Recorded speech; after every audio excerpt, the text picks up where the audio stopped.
Hello and welcome back to Nerd Doc. In this video, we're going to cover the plot and ending of Ghostbusters Afterlife. That means there will be heavy spoilers for the movie, so if you prefer not to be spoiled, you can check out our spoiler-free review of the movie instead, which you can find in the description below. If you'd like to jump straight to the end, you can find chapter timestamps in the description as well. There are 2 post-credit scenes at the end of the movie, but we covered those in a separate video, also linked below.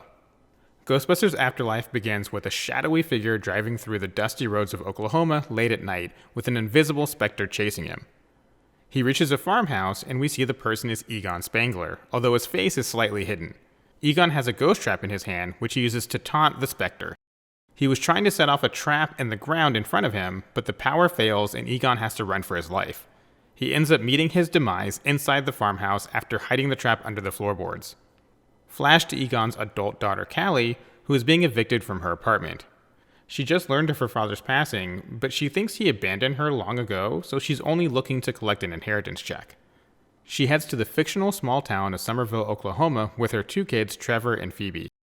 When they get to the farmhouse, they meet Janine Melnitz, and a few words are exchanged about how Janine kept the lights on at the place and Egon had no money.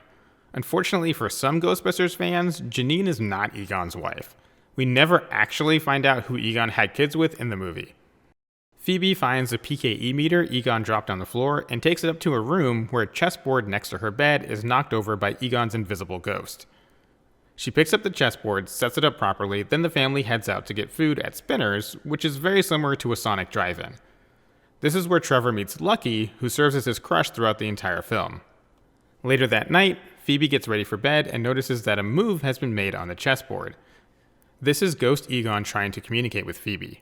Eventually, Phoebe realizes what's going on as Egon's invisible ghost leads her to the ghost trap he hid in the floorboards. Later in the movie, Egon leads Phoebe to his workshop where she finds a proton pack, which Ghost Egon also helps her fix. Phoebe takes the ghost trap she found under the floorboards to school where her teacher, Mr. Gruberson, Paul Rudd's character, recognizes it and retells Ghostbusters stories to Phoebe and her new friend podcast. Yes, that's what he calls himself. Mr. Gruberson opens the trap and releases either the gatekeeper or the keymaster, it's not clear which one, which then flies back to an abandoned selenium mine just outside the town. Selenium is the same material used to create the high-rise at the end of the original Ghostbusters. The person who owned the mine is the same person who owned that building in New York. The mine also has some sort of shrine to Gozer, the main villain from the first film. Within the shrine, we learn that Gozer can be summoned at set points throughout the years. 1908, 1945, 1984, 2021, and 2031 are listed, with 1908 being the Tunguska event, 1945 being World War II, among other things, 1984 is the year Ghostbusters 1 takes place, and 2021 is when Afterlife takes place. Once Trevor finds Ecto-1 and gets it up and running with the help of Ghost Egon, all 3 kids take it for a joyride while trying to trap a new ghost, Muncher. This leads to all the kids getting arrested and thrown in jail. Phoebe uses her one call to reach out to Ray Stantz, who still owns the occult bookstore. It's here that we learn that Egon claimed the end of the world would happen in Summerville. When no one would believe him, he took all the Ghostbusters gear, leaving everyone high and dry, and headed for Oklahoma.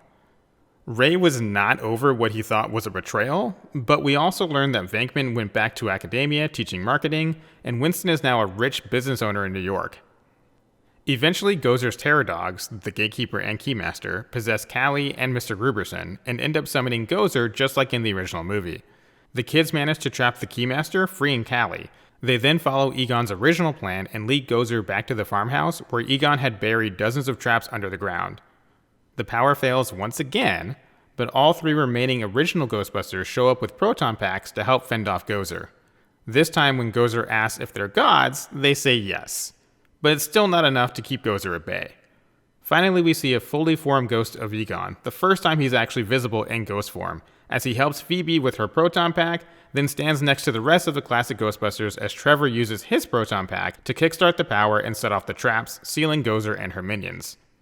With Gozer gone, Winston takes a closer look at the beat-up Ecto-1 and says he'll take her back to New York and fix her up. Then the movie ends with a wide shot of Ecto-1 driving over the bridge and into New York.